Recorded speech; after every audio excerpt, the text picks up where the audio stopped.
All right, so top three in the West, we have the Jazz, the Suns, the Clippers. Middle of the pack, we have the Nuggets, the Lakers, the Trailblazers. And for the play-in tournament, as of right now, we have the Mavericks, the Grizzlies, the Warriors, and the Spurs. Where do you guys see the Western Conference going? Here's the thing. I've been talking about this basically throughout the year. I'm basically like a closeted Suns fan. That's pretty much my second team as of right now. I personally think the Suns are coming out the West. I've kind of been hesitant over the past couple of episodes. I'm saying, let's wait to see what the Lakers do. Lakers healthy is going to be there. I'm kind of saying let's wait and see what the Clippers do.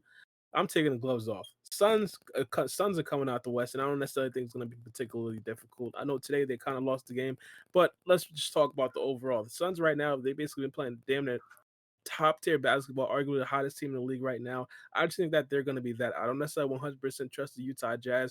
Now, the more interesting teams that I do want to kind of talk about, though, it has to be, the play-in tournaments, in my opinion.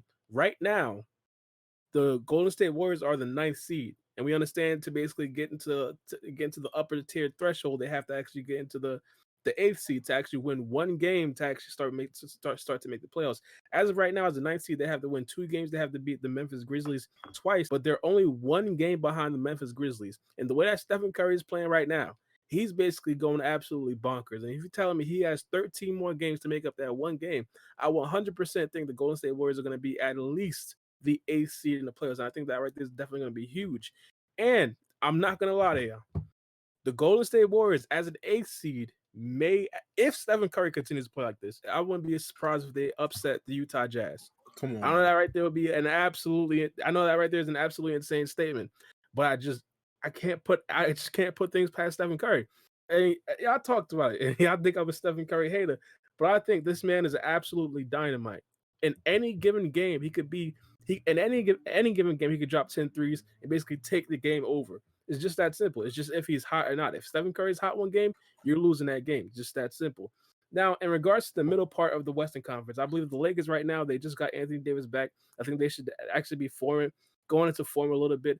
I think that LeBron James is probably going to come back in a couple weeks. One thing that I definitely do want to look forward to is seeing the Denver Nuggets. Do the Denver Nuggets finish in the 4th seed, or do they actually climb to the 3rd seed? I believe if they climb to the 3rd seed, Nikola Jokic is 100% going to be the MVP of this season. No matter what Embiid does, if Embiid continues to drop like 50-point games, it doesn't matter. He's going to be the MVP. I actually agree with that last point. Joker has been consistent all year, so if the Denver Nuggets figure out some type of way to make it as a top 3 seed, Joker might run away with the MVP, especially with his second best player going down on the team. I agree 100%. Now, as far as your predictions for the Suns going to the finals, I gotta disagree, man. I still think that the Lakers are gonna go back to the finals. I think that you can't really look too much into records or even the regular season, because we've had this argument, weeks ago where we say, I argue that regular season just isn't important to guys anymore, and you gotta get the Lakers some slack. They just came off winning the championship, and I think they had like only a few weeks to recover until it was time to jump right back into the season. So I think that this rest for LeBron and AD is going to prove well, and it's going to show that they needed the rest. And with those two 100%, hopefully, I think that they're going to go back to the finals. But like you said as well, the most interesting part about the Western Conference is the play-in tournament. The Warriors as an AFC, it would be something that we all need to see. And this is what I mean by that. We know what LeBron can do with an AC team. We know what even Harden can do with an AC team, or what Russ can do. Like, these guys are going to perform. They're going to show up, and they're going to give you a chance to win the series. Can Steph be that guy? Because I'll tell you right now, as an AFC, Steph Curry is going to be the best player on the floor at all times against the Jazz and against the Suns as well. Can Steph Curry be that guy to lead his team, to 4 wins? Because we've seen it happen before. It's not unlikely that it'll happen, but it's just we always bring up that Steph doesn't hit the big shot. Steph goes ghost in the finals. This would be a great thing to add to his resume. He did it by himself. He got a playoff win by himself with a team that wasn't expected to make the playoffs. So the Western Conference is really up in the air until LeBron James gets back. Once LeBron James gets back, I feel like we can grab all these conversations and throw them out the window, because we know what goes down in the playoffs when LeBron James is healthy. So with that being said, LeBron James isn't here yet.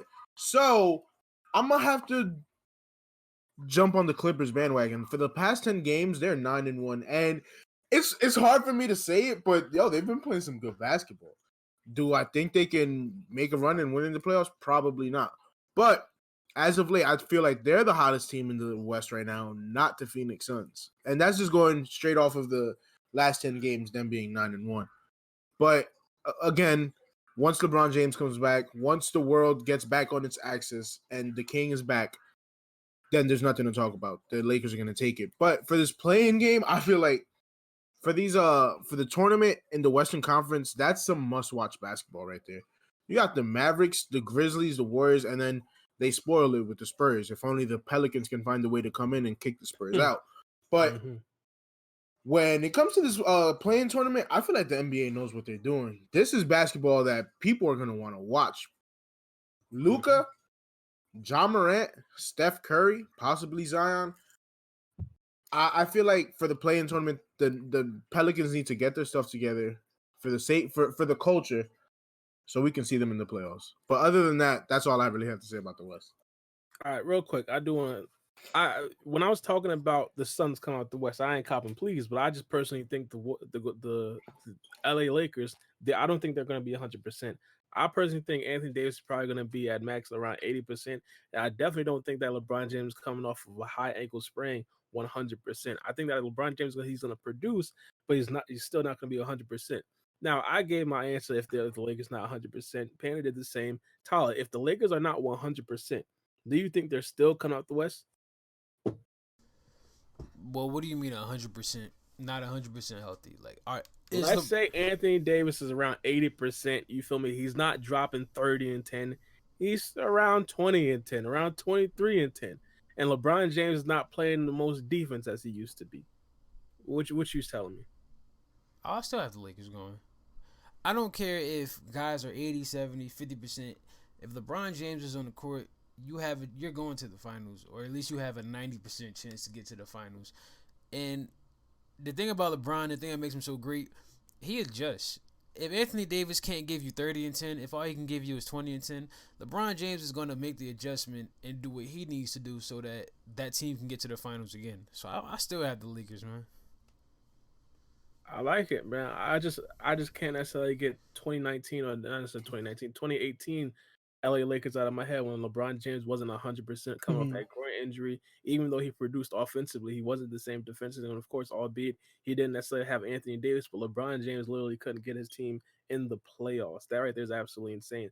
I just personally think that there's too much good teams in the West that's going to allow an injured LeBron James or possibly an injured LeBron James and possibly, in my opinion, definitely injured Anthony Davis to actually, get past him in a 7-game series, especially teams like the Suns and especially teams like even the Clippers if Paul George actually does show up.